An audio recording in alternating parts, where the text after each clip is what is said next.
Good evening, everyone. The NAACP, we welcome you to this economic annual summit that we host each and every year. Today, we'll be having a discussion and dialogue relevant to economics and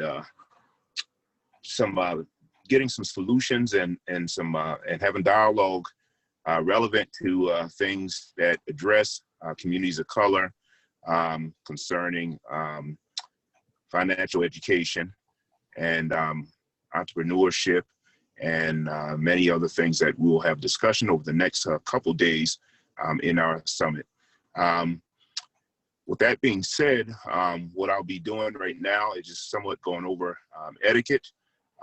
We are aware there is Zoom bombing that goes on with our panel discussions, and we will address those issues if they do come up. Also, please ask questions in the Q&A. We are also Facebook Live today as well. If you have any questions on Facebook Live, you will be able to ask questions and then respond to those questions. With that being said, we also thank you for our participants and also our panelists on this evening.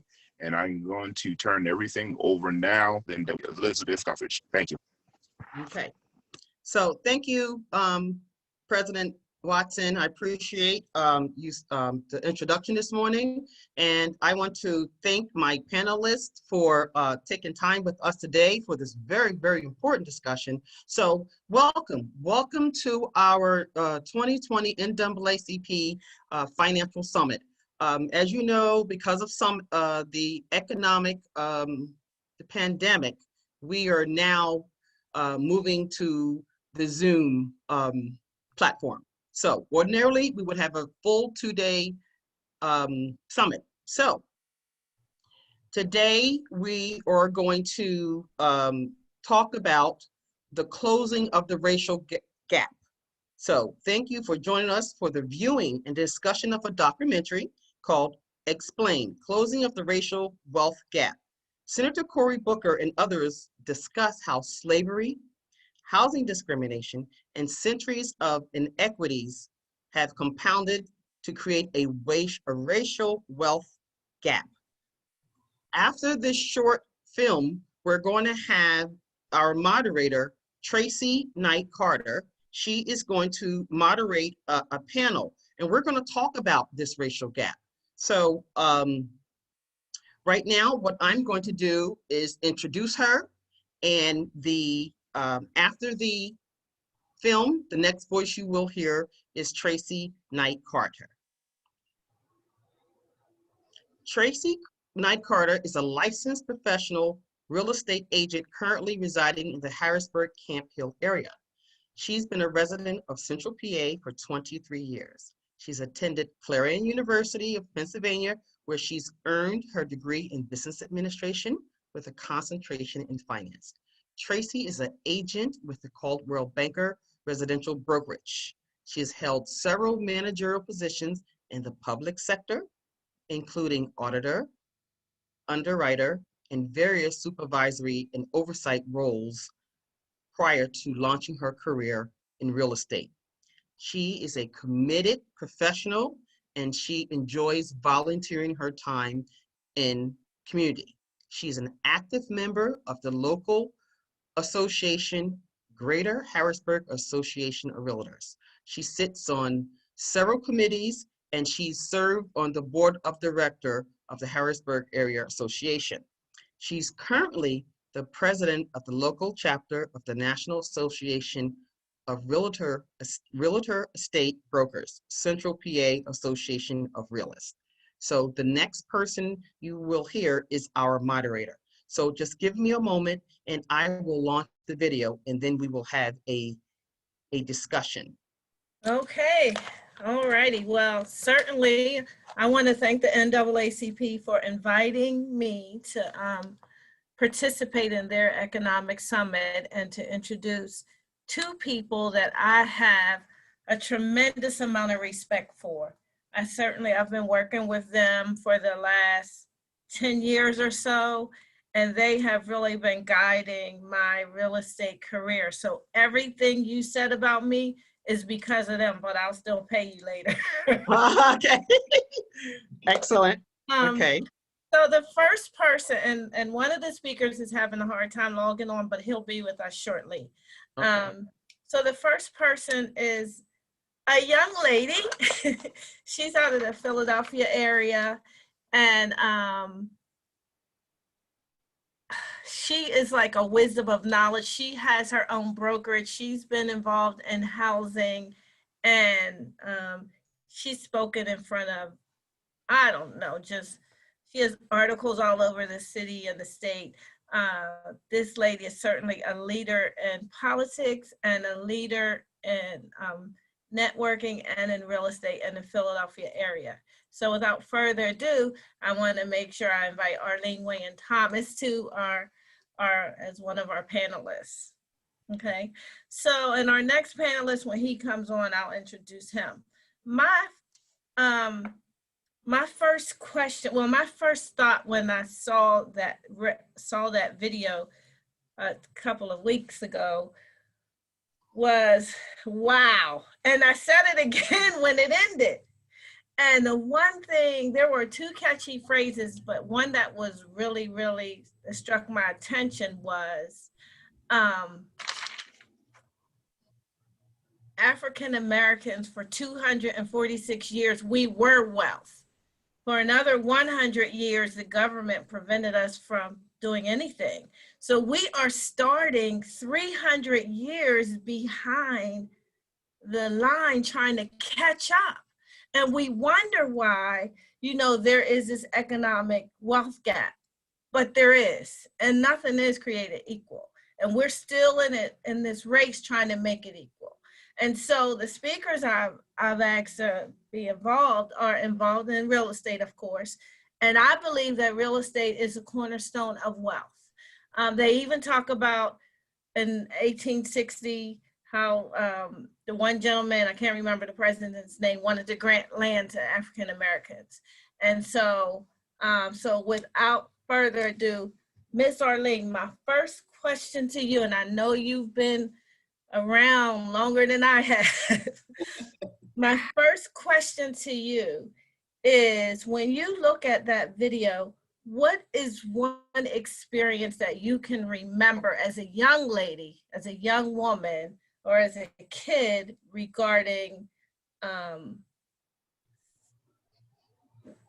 some, just like Cory Booker explained when his father purchased a home? Do you have an experience like that? Well, first of all, thank you for inviting me, Tracee. You have been an awesome person, and I know your passion for equality as well as my passion. We've been struggling with this for quite some time. But to answer your question, the video was awesome. It really tells the story, you know, from slavery up to today. I think that what occurred to me, I haven't had an experience like Cory Booker. That was just, you know, awesome, awesome. They took the risk. And that is the problem with the industry now, is that there is a platform or a narrative for risk-based lending that we know of now, and we need to address that. But the Fair Housing Act of 1968, that really touched home with us, because we were there as a part of the National Association of Real Estate Brokers. And I'd like to just share that with you. We've been in existence in 1947, fighting for fair housing and equality. And that was during a time after the Civil War, after the Second Civil War. And 12 people, as you know, 11 men and 1 woman came together from across the country before there was Facebook or texting, and they came together because they were determined to do something about the unfair housing situation in America. The soldiers were coming home from the war, Blacks did not have a home, and they needed to make that happen. So when we look over the years, then we know about the introduction of the VA loans and the FHA loans, but it did not support those Black soldiers. particularly the VA loan had a 5-year balloon. So it didn't really help a lot of veterans who lost their homes once they purchased because they could not afford to pay that balloon at the end of the 5 years. But 1968, Martin Luther King was there, and the president of the National Association of Real Estate Brokers was there at that table with President Johnson. And we were ecstatic about the Fair Housing Act and changing the narrative about mortgage lending. We were up against a lot of people who did not want to see this happen. So surprisingly, when I seen, I think about what was probably not mentioned, that we had oppositions for so many people, particularly white people, who tried to stop that. They did not want the Fair Housing Bill to be passed. But in 1968, the Black home ownership rate then was about 41%. In 2019, we're seeing the Black housing ownership rate at 41.6%. Where did we go? How far have we moved up? That's the thing that really is upsetting. And when we think about all the things that happened in between that time, including the mortgage crash from 2008 to 2012, Blacks, African Americans were hit the hardest. So I find that was a part that was very devastating. We're still trying to overcome the things that we were at the table for in 1968. Wow. Thank you. All righty. So, Harris, can you unmute yourself, please, sir? Okay, yes, I'm unmuted. And there I go. Wow, finally, okay. This was some work. Thank you, guys. Right. So this is another person, and I'm sorry, guys, and Miss Arlene, I must apologize. She is the Regional Vice President of the National Association Real Estate Brokers Region 3. So this is a young lady I work closely with. She really is helping mold my chapter and my and the way I view real estate. This gentleman, Harris Corbett, is the former regional vice president of the same region, and we spent a lot of years together as well in real estate. How he is a mortgage lender with Freedom Mortgage, and Harris, I know you were able to look at the video. Yes, so I one looked of at my the video questions, okay, so one of my questions to Miss Arlene was have you experienced some of the inequities in lending or in real estate or in life the way that Cory Booker's parents did?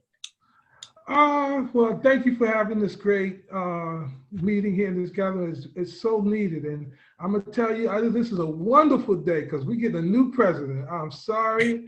Thank you, guys. This is the best day I had in 4 years. So I just got to say that. Maybe we can get some things done now.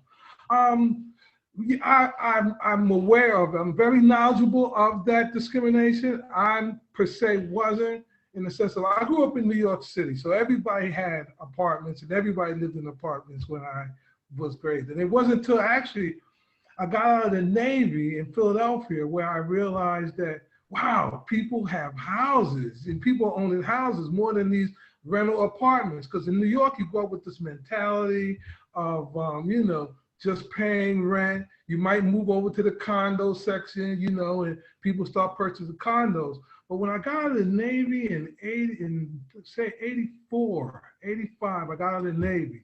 And when I got out of the Navy, I started seeing more folks buying homes and properties of that sort. But I am very much aware of that type of discrimination because, being in the lending business as long as I have, you hear all these different, where it was at one time, it was just commonplace, the whole non-conforming loans and the subprime loans were so commonplace back then. Everybody spoke freely. So you would hear all the mortgage people talking about, well, I made this much money off. I made $10,000 off this $40,000 loan. And it just always bothered me. I said, well, how did you make that much money on that little loan? And when you talk to them a little bit further, when I say they're mortgage folks and they get more insight into it, you see where basically they was taking advantage of our folks here. Our folks were the ones getting taken advantage of. So when they mention, you know, regulations are getting tighter and tighter, we need those regulations because these folks have been taking advantage of us for so many years. And that's from the lending side. There's no way a person should make $10,000 and $15,000 off a $40,000 house. I mean, that's just, you know, that's just wrong. And it's always been wrong for me. I, myself, being in the business for 21, 22 years, my avenue has always been FHA. If I can't get you to F, I'd rather fight you that way, get you the lowest rate possible, the lowest money possible. I'd rather fight than throw you into a program that basically, you know, that's not gonna do you no good. You ain't gonna be able to keep the house. So, I mean, that's a long way of answering Corey's question, but that movie, that video was phenomenal. I'm gonna take to a lot of people. I'm gonna put that out there and I'm gonna push the heck out of that because that was an awesome video. It went from one level to the other, to the different stages. But one thing you notice out of all those stages, we always persevere. We push on. Because even in my business, what I say, even as of today, I was explaining to one of my clients, I said, you know, there's words that we use in this business called normal and customary, you know, and fair. You know, you may have millions of books of underwriting guidelines, but it has to be fair and normal and customary. You know, so those are the things I try to express to the clients out there. Okay, thank you. So our topic is revolving around economic wealth and decreasing that wealth gap. So one of the things that I know we've all seen in this industry, and at this time still in particular, is, and this again is revolving around real estate, that home appraisals. Is it true or is it a myth that you can actually sell your house if you live in an African-American area? And here's the thing, that term redlining that they use in the video, that's real.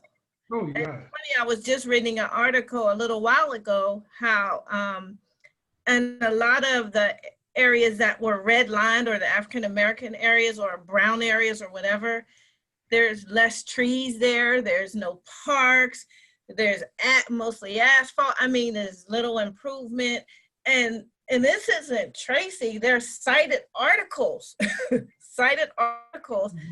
2020 regarding this. But so back to my question, a house, 2-story, 3-bedroom, 1.5, 2.5, whatever bathroom, home, single family home in one of those areas that were redlined years ago, or one of those, you know, brown areas. Is it true that that house in another area could have a different value, appraised for a different value? And who's that question to? You and Miss Arlene. Well, Okay. let me say that redlining is still alive and well. Modern day redlining is something that we are living with today. And we should realize that and understand what's going on. So in regard to your question about appraisals, we know that there are not enough certified African-American appraisers in our community. And in fact, Freddie Mac was a program to find ways to increase the numbers of Blacks in the appraisal industry. And they said it's the white man's game with his notepad. And he may be coming from a different area when he comes into our neighborhood. So he has no idea what the values are. So they do not always represent the best interests of the people in our community. So we have an issue with appraisals. And that has been a downturn for mortgage approvals, because a potential buyer will make an application and find out, well, now we have an issue because the property didn't appraise and you're not approved for this amount. And certainly they don't have the extra $5,000 or $10,000, and the mortgage lender is not going to approve it if they see that you cannot afford to do this.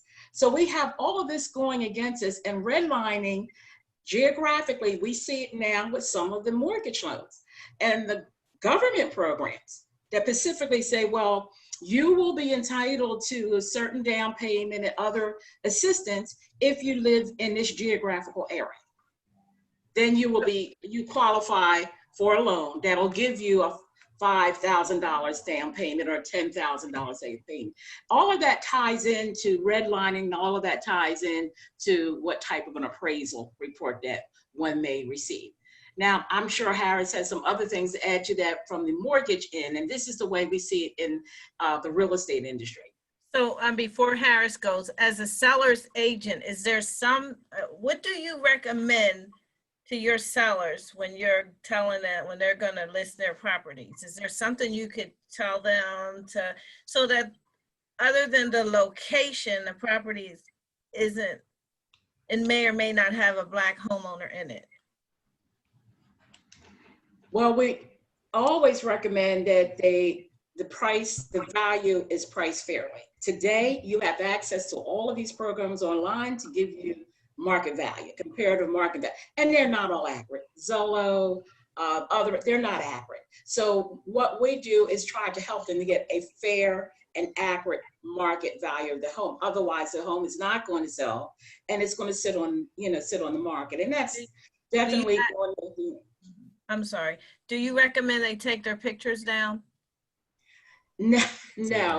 I'm actually have a listing now. It's a luxury home, and I mean a luxury property or home, if you will, in a predominantly white neighborhood. And I was asked that question. I think it's a personal choice, because eventually, like Cory Booker, when they got to the table, something happened.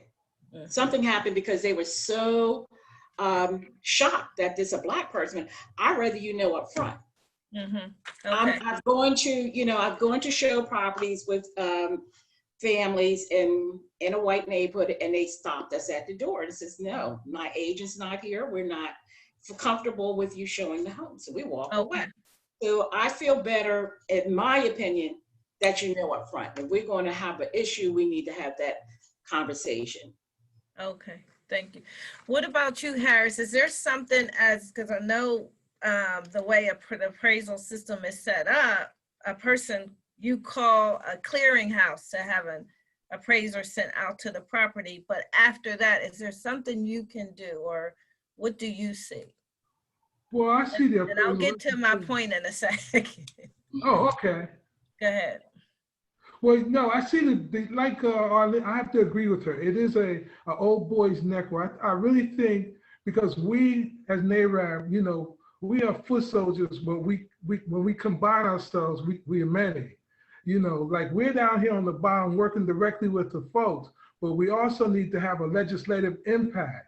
And I think something really needs to be done on that appraisal issue, because I have friends who went so far as taking the courses and take the exam, but they keep it a closed net, because I guess you need to be with an appraiser, and you need to be an apprentice under one of them for so much time. And I think that's where they get it capped at, where they don't allow you to break that ceiling with the appraiser. So I think there's something that really needs to be done about that. In terms of what I recommend when I deal with appraisal issues from a lending standpoint, can you guys hear me? Because I think you guys look a little.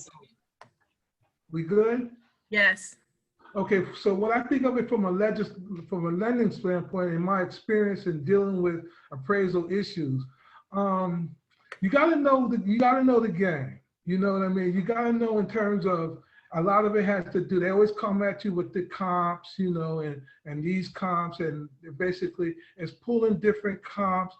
And once again, like I mentioned, reasonable and customary. You can always dispute, because then they have all the adjustments on the appraisals when it comes to so much for a floor, so much for an extra room, so much for a condition, 3,000 here, 5,000 there. You'll see the different adjustments that need to be made with those appraisals. So you can always debate appraisals, but you got to know what you're talking about. You know, you got to be familiar, like Arlene said, you got to be familiar with the area. You got to look at what's appealing, why you think this particular property deserves this value, and you got to have the documentation to back that up. The more documentation you have, the more stronger your fight is. Okay, thank you. So what I'm hearing is education, once again, like the consumer should educate themselves a little more, and which helps level that playing field and possibly shorten that wealth gap, and also legislation. Okay. Yes, yes. So, yes. and I'm just gonna cite, there's an article about a Jacksonville couple that had a 40% price jump in their appraisal after they removed all that. Now, we're not in Florida, but after they removed anything that identified who they were. So initially, the house was appraised for like a little over 100,000, and then their second appraisal, and they requested a second appraisal. So that's why I was asking, is there something that a person could do? And guys, I know this seems like it revolves around real estate, but this still, I'm trying to just bring some examples of ways to work whatever your situation is. But their house, their initial appraisal was for 330,000, but after that second appraisal, it was 465,000. Wow. So I just wanted to get an idea there. Okay, so now this is going to be another question regarding real estate matters. How can, in your opinion, and Elizabeth, feel free. I mean, I know you are involved. Because I do have a question. Okay, good. Thank you. And I know there are people out there on Facebook watching and other attendees. If you have a question, put it in the chat and we'll make sure we get your question answered. Elizabeth, I know you work with credit, so you and Harris, you know. So if you have a comment on anything we're talking about, please jump in and give us your professional opinion as well. Would you like to ask your question now? I do. Okay, No. A statement. So the reason why I thought the film was so relevant is because it provided a lot of history. But I think it's really, really important to know the history, but we have a problem with our mindset. So the question that I wanted to hear from the panelists, the answers in some ways, how can we reverse this? And the first thing that I keep coming up in all of my conversation, even about getting your credit, and it was very alarming to hear that even if you have an 800 credit score, you still will get a subprime loan. So again, that history, that education, and having the best credit possible. And so we could talk about that, later on if it comes up again, but that is very disturbing that 1 out of 4 people of color will still get a subprime loan, even if you have a credit score of 800. That's disturbing. It is, it really is. And it happens a lot. And, sometimes that's why education is important. And as a professional, real estate professional who services clients, sometimes, you get a little upset when people are all on the internet and they're doing all this work, but for real, that's what they should do. Mm-hmm. I need to encourage them to, do that and realize that we work as a team to get them to their end game. And so I'm glad you mentioned that, because that is true. It happens all the time. And a lot of times, as not me anymore, but sometimes I used to be like, oh, good, they're pre-qualified. I wouldn't even think, do they have another option? But I ask my clients up front, what is your score? Especially after they've spoken with their mortgage originator, what's your score? And then I'll call them and say, hey, what programs are available? I mean, is this the best that you can do? Is there anything better that we can do? I literally work hard with that person trying to get my client in the best position as possible. Okay, so I agree with you. Using I can address the question a little one more time as a lender and with the 800 and the subprime. The only way I see, even in this day with that type of a situation scenario on the subprime is maybe a stated income where a borrower is self-employed. Because you could figure if, 800 score, if he's got a regular W-2 job, that's going to be standard conventional. So the only way that's going to work is in a non-conforming arena where basically, they have to do those different type of aggressive financing things where the person may not have W-2s, but they go on one of those bank statement programs. I'm familiar with them. I have never really, it isn't something I really offer. I'm familiar with it, but is it something, but I know that I know the guidelines. One of the things about my business is you got to know there's what's called all regs, our regulations and guidelines for Fannie, Freddie, FHA, and you got to know those rules. And then, because once you know those rules, then you know ways to structure your situation based to those rules. I'm not going to say on this camera that basically you can adjust it, but let's just say you can make the picture conform more to those guidelines and rules that Fannie and Freddie and HUD may want to get involved with. Okay, all right, thank you. So we have about 20 to 30 more minutes. So there's two major questions I want to ask you guys. How can a person use real estate or other vehicles to create wealth? Do you believe that that's a possibility? I do, but do you believe that? And I know that we both are, okay, thank you. I know that we're all from the National Association of Real Estate Brokers, and yes, part of our mantra is democracy in housing, and we want 2 million new homeowners in 5 years. So I know that that's what we do, but can you expand on that a little bit? Yes, well, an answer to some of the questions about the credit issues and applying it to the mortgage, we have our initiatives at NAARBE, and one of the things we're doing, education. We are the foot soldiers. We are out there trying to educate our people about what they need to do to become homeowners. We're educating them about building wealth in their family and in their community. And we have to constantly do this without stopping, because once we lax, everything else becomes lax. We have to teach them about the history and why things happen. And we got to change the narrative for the millennials, because they don't see any reason to invest in real estate. Right. They watched their parents lose their homes. They went through a terrible time, and we did not even think about how it affected that generation and how it destroyed our history. Because if we go back in our history from the South, we didn't get the 40 acres and a mule, but when they got a piece of land, the land was paid off and it was passed on to the next family member, And we've seen that when they came through the great migration from the South to the North, and people were buying homes and they were keeping those homes and passing them on. And what we see now, grandma's house started going down because the family members that inherited wouldn't pay the taxes, or they wouldn't take care of the property. And then we see other people coming into the neighborhood, and gentrification and prime loans and all these other equity loans just infuriate our community, and we start losing our wealth. And this is what we got. We got to change the mindset. That's the first thing we have to do. Right. And if we don't do that, it will not change. So that's an important, that's what we do at NAACP. Like our initiative, housethanacar.com. We're educating people. Buy the house first. Because if you don't buy the house, you buy the house first, then the car.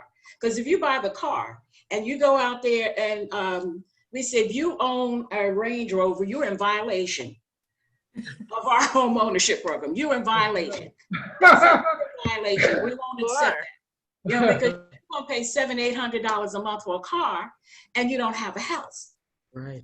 That destroys your ability to build and grow wealth. And they also have to understand, why is it important to own it? Because for myself, when I decided to retire and I'm going to take equity out of to start a business, If I didn't have that equity in my home, I wouldn't have been able to start that business. And that's what a lot of people will do with the equity in their home, and they're paid for the children's college education or for that big wedding that someone was looking forward That's to. right. That's right. So that's what we need to understand. That's wealth for us in our community. Okay. And it's funny, I just want to share my own experience with, you said equity in your home. When I first relocated to the Harrisburg area, I was renting, of course, because I moved here within 3 weeks of my new assignment. And it was time to find our own place. And the guy came to us, Harris, and we had excellent credit, but he wanted to offer us this huge interest rate to buy the house we were living in. And it wasn't where I wanted to be. I'm like, honey, why are we begging this guy to give us a decent interest rate when it's going to be our bill? Like, you have to really think. And a lot of times, because of lack and because our ancestors didn't have, or we couldn't maintain what our ancestors had, we come, or the way we think is a feeling of lack. And it's not, I'm not saying it negatively. I embrace that. Sometimes I have to stop myself before I purchase something. Like, why do I really want this? And I'm like, listen, we have great credit. Why is he trying to charge us? And back then it was, interest rates were around 6%, and he was trying to charge us 10. No. So we didn't buy the house we lived in, and then we were looking for a car at the time. And the people gave us the car for the weekend. And I woke up Sunday morning, I'm like, honey, we're taking this car back. I want a house. I'm not playing. So we bought a house, and we took the equity from our house and bought four or five rental properties. So, and it was, now if I hadn't been thinking, I needed that Odyssey. I had those kids, right? And we look good in that for the weekend. Yeah, you're right.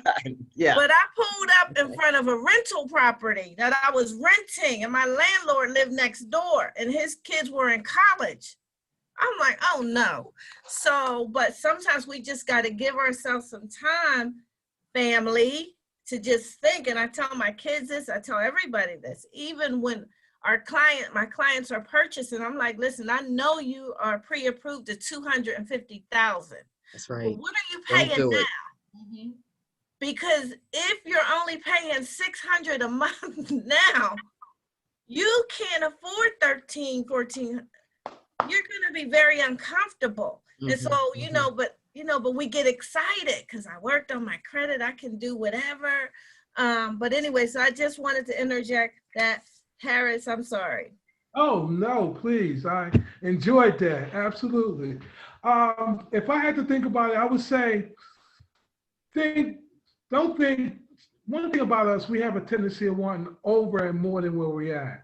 Instead of thinking about that $500,000 single family home, think about that $200,000 home that you can do a renovation for of $50,000 that's worth $500,000. My own personal situation is I always try to buy the best properties, the worst properties in the best neighborhoods. Best neighborhoods. The worst properties, that's my mindset. The worst properties in the best neighborhoods. When I thought about what I'm doing in Delaware, I'm in New York, I'm in Baltimore, I have stuff in South Carolina.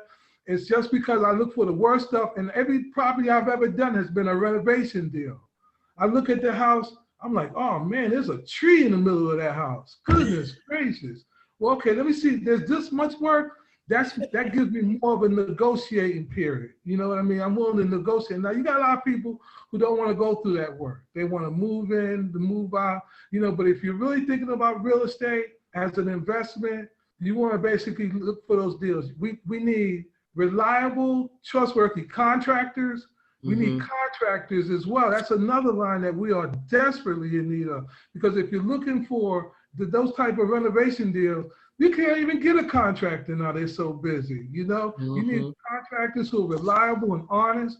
That's all part of it. Putting a good team together, a good contractor, a good plumber, an electrician, meeting these guys, putting together a good quality team like that. I mean, and it doesn't take a lot. You don't have to be a genius to do these. Are just, just meeting the right type of people.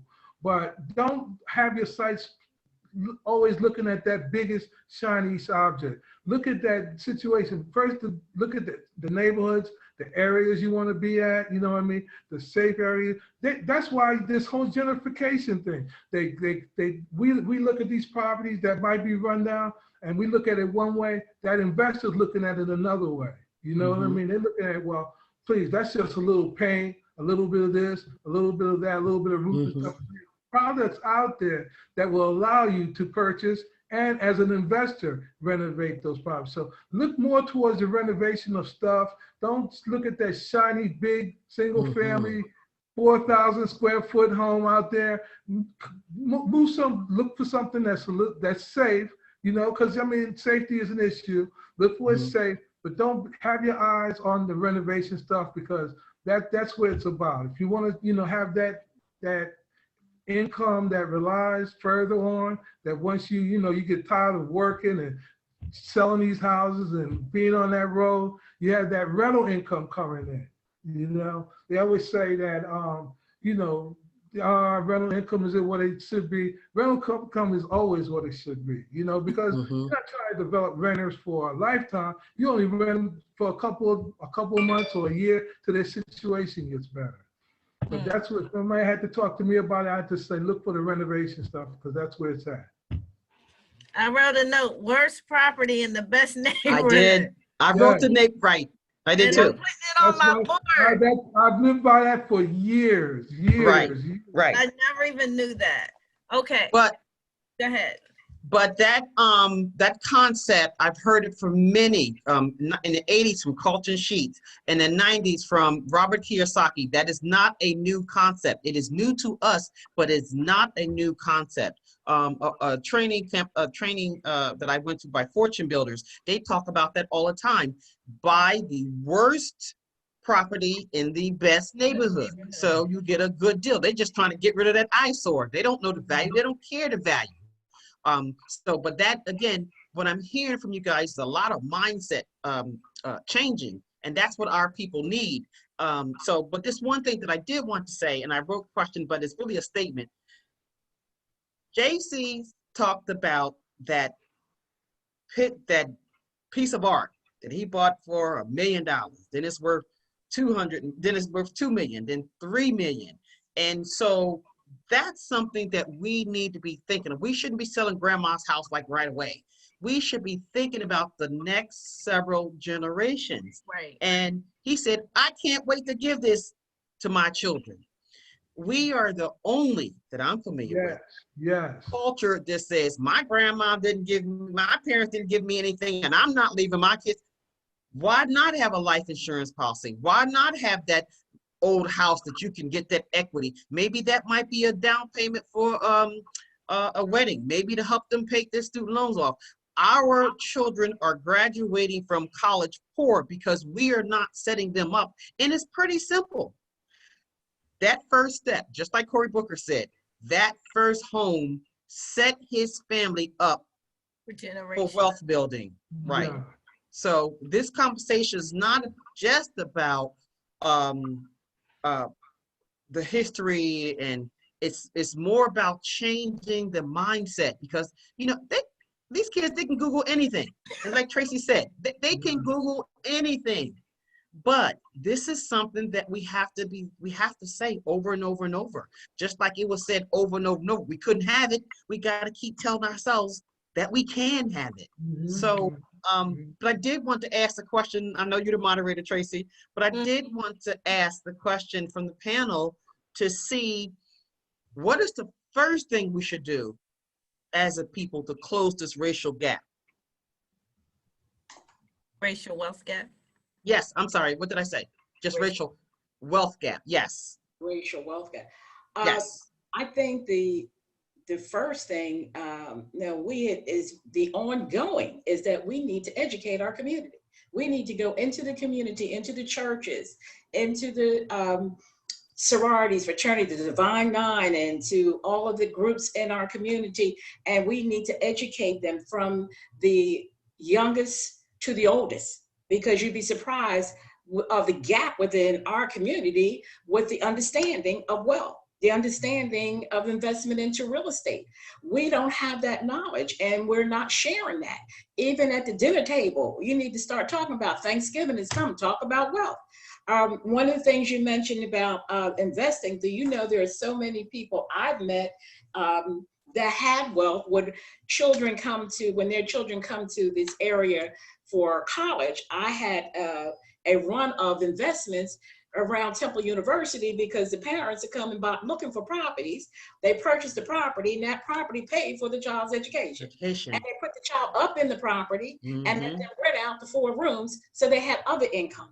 Once the child leaves school or graduate, you know, then I get a call, we're selling the property. That is how they continue to build their wealth.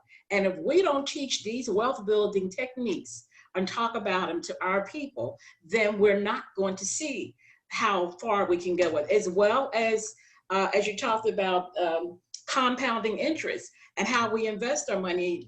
You're not getting good interest in a savings account. We know that. And the banks are not offering a very good return. But so we need to start talking, having those conversations and having them there within the family and within the community. Excellent. I agree.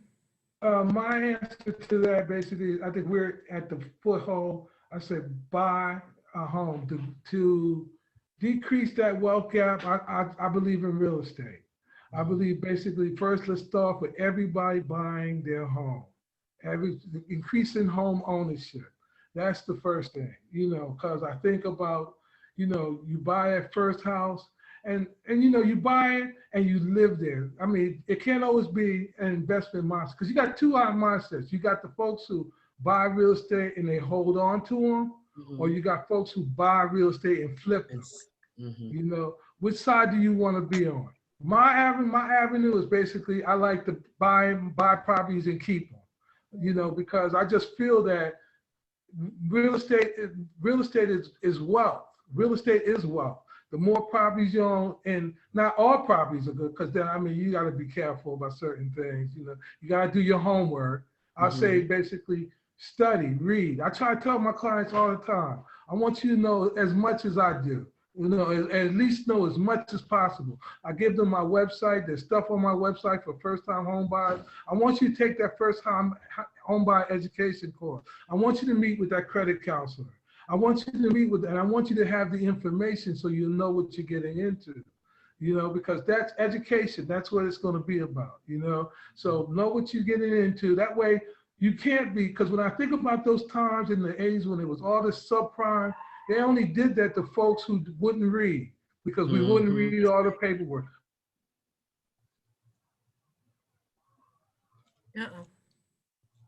Harris. He's frozen. Form. Those are what I want you to do. And to increase that wealth gap, buy a house. Let's start from scratch. If you have credit issues, let's work with those credit counselors. Let's get them, you know, and that's going to be so pivotal. I think for these years to come up, to decrease that wealth gap, the credit experts are going to be the most important piece of that. Wow. Thank you. Okay, so this is another question, and just hear me out. Okay. Gentrification. Okay. We know about all the negative, right, about gentrification. And I agree with it. My grandmother said, learn the game and be better than them. Okay. Our ancestors fed the master. They killed the pig, fed the master, but raised families on the chitlins, scraps, right? They raised families on, and look at us. Ha! Ain't nothing wrong with me. Okay. So when I look at gentrification, yes, they come into our neighborhoods and they do whatever. How can we reverse that. I'm not saying that, I'm saying, yes, we should get involved in development and assist in developing, but what else can we do?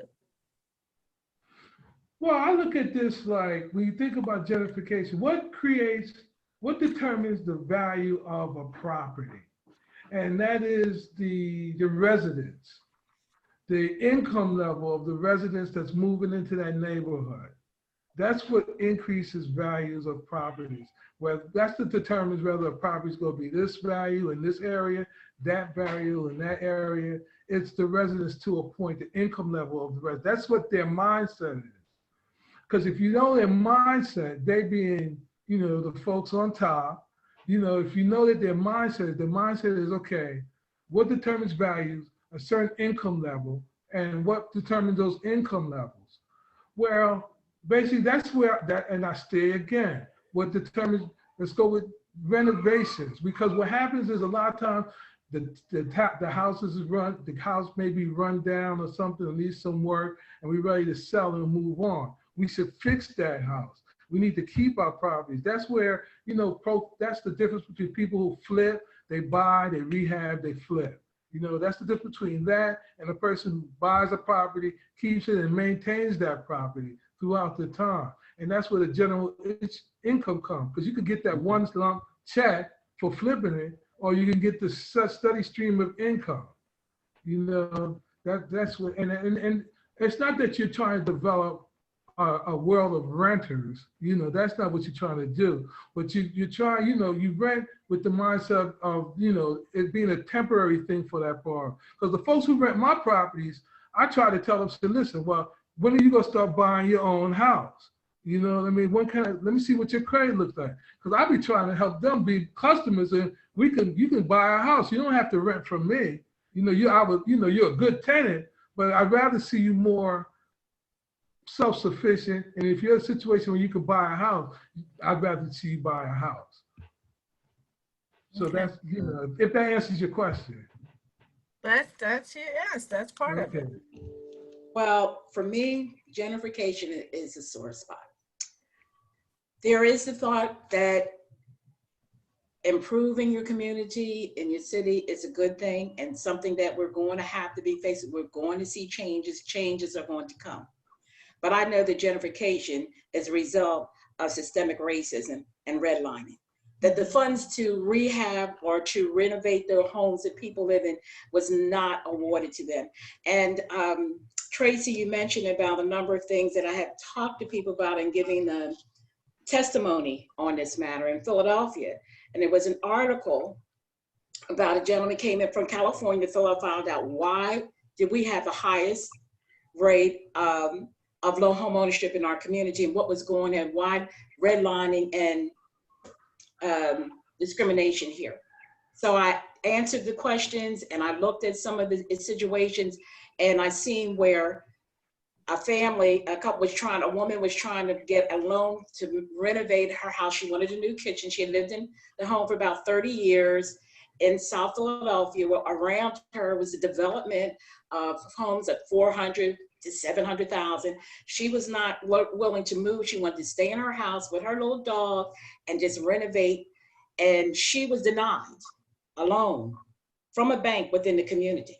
Mm-hmm. She had good credit score. She had good job. You know, she had good income. She was denied. And that's what infuriates me, because these people, as she said, what can she do? Eventually the house is going to continue to deteriorate until she can get the loan.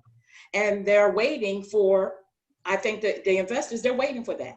I've seen churches, people have been pushed out of their churches in Philadelphia, in these areas, because they could not get the loan, or when the building started, people saying, well, we can't find a place to park, and they're not giving us access to these things. We are being pushed out of the neighborhoods. That's what's happening. We're being pushed out of the neighborhoods where we have created wealth, and someone else comes in to take that over. Now, I have serviced people in the area, and I have friends that says, we know, in fact, one of my last client in that area, the women were in their 90s. I thought they were so sweet because they were advocates and they were strong. One said, I'm a block captain. My parents bought this house probably in the early 19th centuries. It's 3-story and it's she couldn't live there alone. And there was a lot of work to be done, a lot of work. And it was on St. Albans Street, which is a block where a movie had been filmed, Sixth Sense. I sold that house almost like a shell for over $500,000. That's because I'm not going to let my people be taken advantage of. That's right. Our people will pick up the phone and someone says to you, let me buy your home. They send out postcards. There is a mural or display, it was in the Philadelphia Art Museum, where one woman just took offense to this and she posted a wall with all the postcards of investors asking people to buy their home. This has got to stop. And if we don't educate our people, you're leaving money on the table. You're leaving money on the table. Okay. So I'm not very comfortable with that, but I think we have to do everything to make sure we get our worth out of any property. If you have to sell, you have to move on, but make sure you get the value and don't let people take you for granted. Okay, good. And that's kind of both what you both said is kind of what I wanted to, because it's coming. And what can we do to prevent it? Or what can we do to be a part, not really a part of, I guess it would be a part of.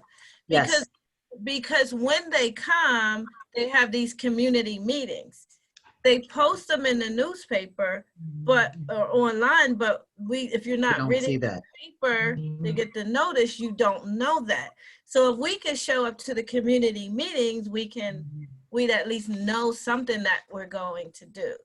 I'm thinking if we could get on some of those job sites to have income brought into our houses, instead of having to sell our house, but if we can create more income for our family, then we can build up our house or potentially fight them from trying to take our property.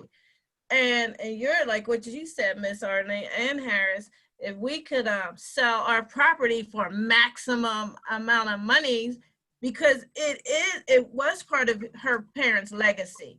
And so you're right, I'm not going to give away my mother's legacy because you want to put in a $40 million property, but you want to give me $40,000. No. So I applaud you for that. And then Harris, you were saying maintain your property, And also, one of the things I want to just comment on, based on that type of scenario too, this is where NAACP can be so instrumental, because we know the rules, we know the guidelines, we know to delve a little bit deeper, like, okay, why are they denying this person? And this is where I come back again, fair and customary. Is it fair? Because if it's not fair, then what we can do is we have the connections in terms of legislatively. One thing about folks who got the money, they don't want the publicity. They don't want to be known as taking somebody's house. They don't want it out there. They don't want all that bad publicity. So that scares the heck out of them.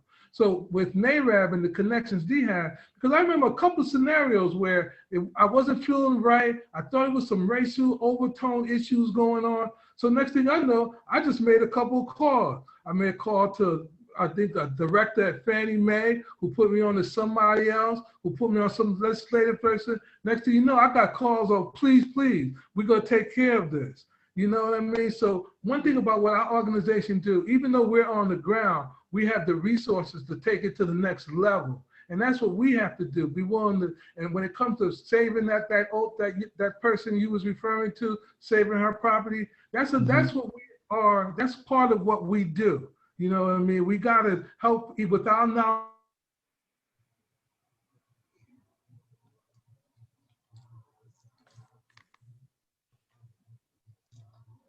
So, okay. Thank you.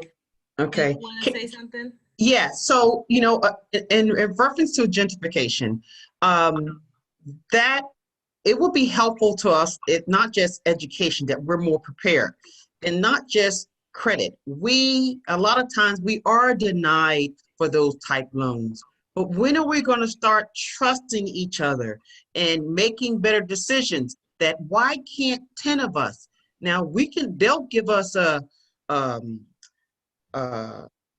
loan for a certain amount. Why can't 10 of us get together and buy that apartment building? And why can't we hire that Black plumber that black roofer, that black landscape. Because in my home, everything that I have done in my home is done by a brother or sister of color. And that's being intentional. So we could cut into that a little bit by being a part of those committees. And so that means we need to come out of our own circles, and we need somebody on the zoning board. We need somebody on the land trust. We need somebody, you know, like an organization, like we need all of those strategic, watching the mayor's office and watching this and that, everything that has to do with economics and community development and community growth. We need to strategically put our people on these boards, because these they say we notified the community. I'm like, well, how come I didn't see it? You know, so maybe because it wasn't on Facebook is what we usually looking at. Maybe it's a newspaper, and who reads a newspaper? But they've taken care of their responsibility, and they have put it out there, and they advertise it the way the statute or law or whatever, or the community legislation said we have to advertise what's going on. But we are not in tune. We're in our own world. But we start helping one another. We start thinking that I'll do this for you, and we can do this, and you can take my education, and I can help you with that. So there's so much that we all have to offer. And when that trust starts to happen, we'll start rebuilding that Black Wall Street. And we may not need to worry about that gentrification that's going on downtown. Maybe we don't want that no more, because guess what? Guess whose monies help keep those Starbucks going? Guess who monies to keep those subways going? It's our money. So we need to start thinking a little bit different. Let's just take our money and make different decisions.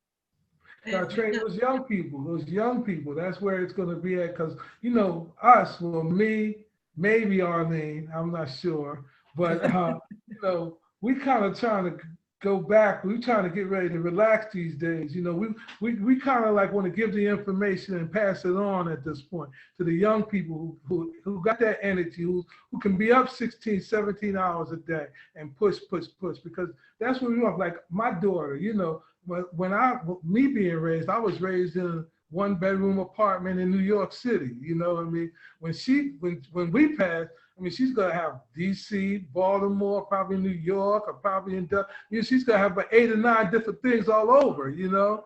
That's because we gotta do this for these young people, like you mentioned earlier, you know, when you said basically, you know, the mindset. I remember being around certain people, they would say, like you said, I'm not gonna do nothing. They gotta do it for themselves because, you know, I didn't know nobody did it for me. I thought that was kind of selfish, you know, because I look at it like, wow, that they just because they weren't able to do that for you. We're in a different generation. Every generation steps up a little bit, you know. So we have more than what our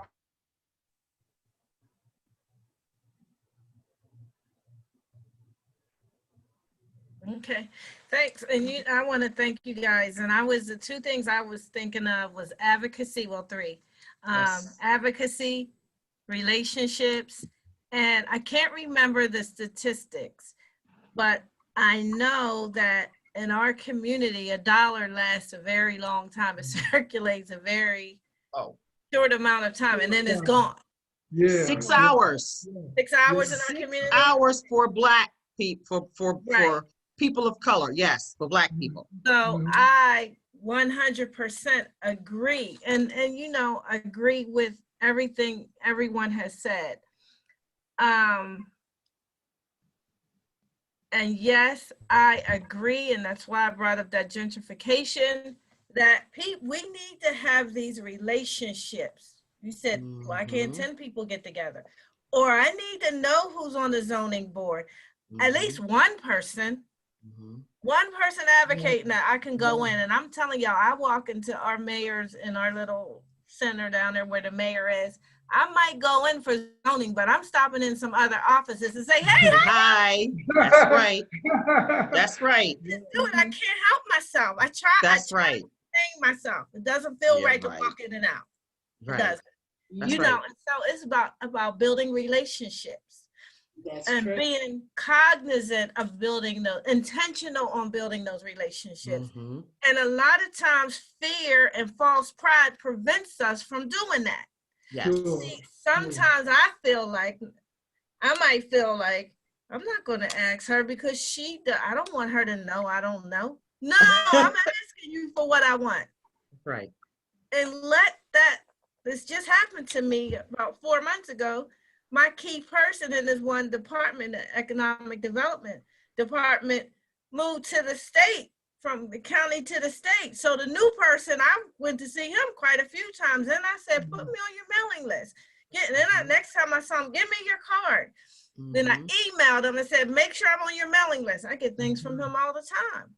The guy at the state, he has a new job, but you know who's texting them? Emailing them? Hey, what's going on with the state? Yes. We have to maintain those relationships. Right. We Right. have to. So when we talk about bridging that wealth gap, these are some of the things: education, Mhm. legislation, relationships, advocacy, being cognizant of how I spend my money. Everything in your house is done by a person of color. Mhm. Mhm. That's being cognizant of where my money is going. Correct. So those are the things. And even for me, and sometimes I have to, and I know I'm not the only person of color like this, put my ego aside. I have to, and go get what I need. Mhm. I have to. Mhm. Mhm. And sometimes you have to build relationships with people who don't look like us. Oh, absolutely, absolutely, absolutely. Better, so those are some of the things that I think about. But we are winding down. Our time is almost up. I want to thank my mentors, Harris Corbett and Arlene Williams Thomas, for showing up for me. You feed off one another. Thank you for your energy. Yeah, Yes, absolutely. And I want to thank Elizabeth for inviting me. Actually, y'all, I got to tell the truth. She called me up and she said, she basically told me I needed to moderate this for her. I'm like, me? Yeah. And I haven't spoken with her for about 2 months. Right. Right? Right. So we did it. And so I want to thank you for pushing me outside my comfort zone, because that's something I need to do. That's what God did. And then I want to ask, Mr. Blanding isn't on there. What's his last name? Watson. Mr. Watson isn't on anymore, but I don't think so. I want to schedule a meeting with him. I want us to get together. I want our organizations to get together, and maybe we can do something in Lancaster together and in Dauphin County. But certainly I want to sit down and pick his brain, because relationships are important, and a lot of these issues that we were talking about could be resolved if people could come to NAAREB and the NAACP and say, hey, this is the situation. How can y'all help us? Right. Okay. Excellent. Excellent. Right. So Right. I want to echo what Tracee just said. Thank you. You guys were fabulous. I appreciate it. This is a very, very timely topic. Yeah. And I hadn't had my television on for 4 hours on purpose because I have no more nails. I can't bite any more nails. I'm about ready to bite my grandson's nails. They're so low. But hopefully we have a new president, and our work is just begun. Yes. Our work is just begun. And so just because we have a new president don't mean that we're going to solve all our problems. It's going to get uglier before it gets better. And I do believe a lot of this discrimination, and to me, I think a lot of it centers around economic freedom. And that's why I thought this was a great topic. It leads into our topic tomorrow. We're going to have a gentleman he's from Florida. He's going to talk about how money works. You guys talked about that today, and that was very good. So, because we don't often know how money works. So we think that we need to take our little monies and put it in the bank. No, the bankers are using our money. We should be using our money. So we need understand how money works. So I thank you and I appreciate you. And Tracee will talk some more about collaboration. And so God bless you all. Thank you. And consider joining us tomorrow from 10 to 12, where Andre will talk about how money works. So thank you. I'm getting ready to go over to the waterfront where I hope that Biden's making his announcement. I can go down there, down in Wilmington. Yes. Delaware. Yes, you can't even fly around here anymore. No. And you know what? I'll have the TV on and I'll be looking for you. So say hi to yes. Exactly. Exciting. He was Exactly. in our community and in Philadelphia with with the Senator Dwight Evans in Philadelphia on election night. So we were very excited about that. So, Very good. So we did that, and we should be, if we can get together and do this, we can do anything. And but again, we really do need, you don't have a voice when you don't have money. And I'm sorry, we can talk and we can definitely advocate, but you need to have a little change in your pocket because they listen to you if you have something to take away from them, your support. So that is what I am praying for, that we will educate our people and become economic, because it's been done before. It's not like it's never been done before. Black Wall Street is not that far ago, not that long ago. And if they did it with a lot less, we can do it with all the technology and all the information that we have to us. So anyway, guys, it's time to sign off. Tomorrow, or I'll be on that. I'll be on tomorrow. Yes, 10 o'clock. absolutely. Looking forward to it. And thank you. Okay. Again. All right. Okay. Thank you, guys. Have a Good good night. one. Night. Good night.